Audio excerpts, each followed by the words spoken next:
Hello guys, नमस्कार साथी। आप सभी को आज जो है बहुत बेहतरीन कुछ सटीक बातें जो कि आज का क्लास में क्लास 10th का मोस्ट इम्पोर्टेंट क्वेश्चन जो कि आप लोग ध्यान देते रहेंगे। भौतिक परिवर्तन से आप क्या समझते हैं, भौतिक परिवर्तन है क्या, तो आप लोग ध्यान देंगे और कंटिन्यू हमारे बातों पर ध्यान रखें।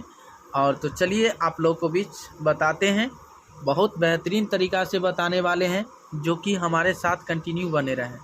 तो चलिए बताते हैं सबसे पहले कि भौतिक परिवर्तन यही है, यानी भौतिक परिवर्तन वह है जिसमें पदार्थ के कुछ गुण, यानी भौतिक परिवर्तन वे होते हैं जिसमें पदार्थ के कुछ गुणों रंग रूप आदि में, यानी रंग रूप आदि में थोड़ा अस्थायी परिवर्तन अवश्य हो जाता है, यानी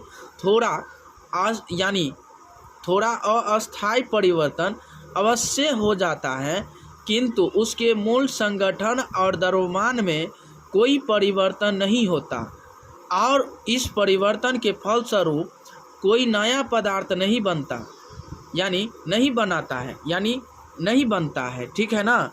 इसके अलावे यानी रंग रूप आदि के कुछ अवश्य परिवर्तन हो जाते हैं और किंतु उसके मूल संगठन और द्रव्यमान में कोई परिवर्तन नहीं होता है और इस परिवर्तन के फलस्वरूप कोई नया पदार्थ नहीं बनता है। उसे ही हम क्या कहते हैं, भौतिक परिवर्तन कहते हैं। क्या कहते हैं, भौतिक परिवर्तन कहते हैं। ठीक है। अब यही में आप जानिएगा कि भौतिक परिवर्तन का कुछ जो उदाहरण है, क्या है, कुछ उदाहरण है भौतिक परिवर्तन का। आप पढ़ते होंगे कि भौतिक परिवर्तन के कुछ अन्य उदाहरण हैं। फर्स्ट में जल का वाष्प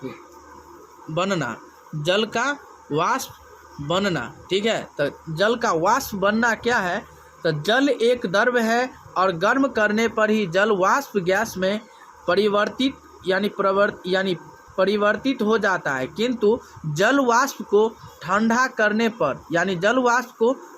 करने पर वह पुनः जल द्रव में परिणत हो जाता है। ठंडा करने पर किस में परिणत हो जाता है, जल द्रव में परिणत हो जाता है। अतः जल का वाष्प बनाना एक भौतिक परिवर्तन है, यानी जल का वाष्प बनाना किसका परिवर्तन है, भौतिक, यानी एक भौतिक परिवर्तन है।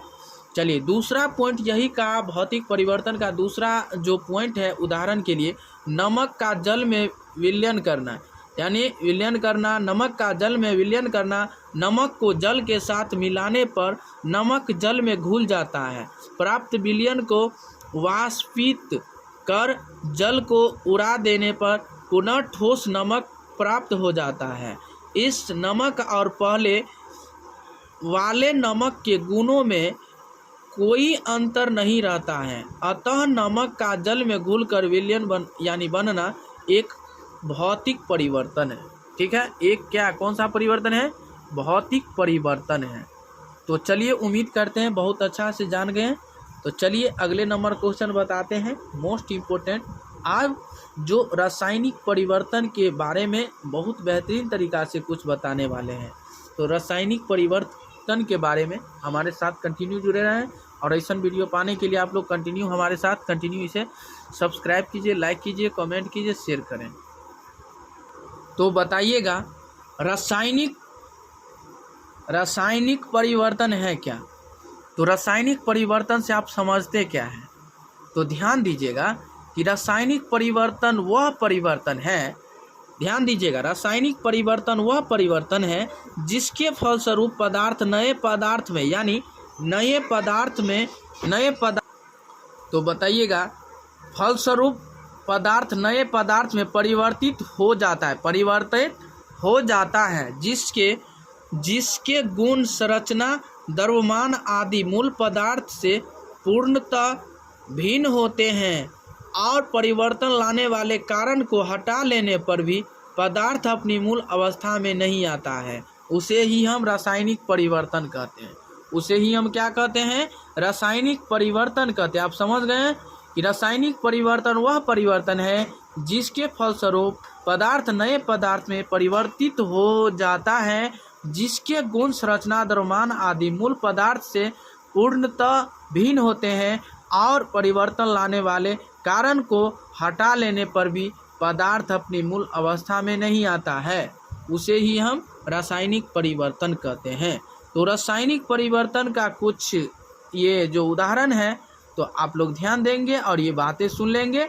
तो चलिए बताते हैं कि लोहे में जंग लगना, लोहे में जंग लगना, तो लोहे के एक टुकड़े को आर्द्र वायु में छोड़ देने पर कुछ दिनों के पश्चात उसमें जंग लग जाता है।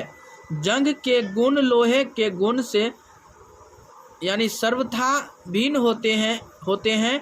जंग की संरचना लोहे की संरचना से बिल्कुल भिन्न होती है। जंग को किसी भौतिक विधि से पुनः लोहे में परिवर्तित नहीं किया जा सकता है। अतः लोहे में जंग लगना एक रासायनिक परिवर्तन है। लोहे में जंग लगना कौन सा परिवर्तन है? रासायनिक परिवर्तन है। तो चलिए ऐसा वीडियो पाने के लिए आप लोग कंटिन्यू जुड़े रहें और इससे अगले वीडियो में आप लोग को बीच मिलते रहेंगे। तो साथ ही साथ आप लोग इसे सब्सक्राइब कर लीजिए, लाइक कर लीजिए, कमेंट कर लीजिए। आज के लिए इतना है, तब तक के लिए बने रहें।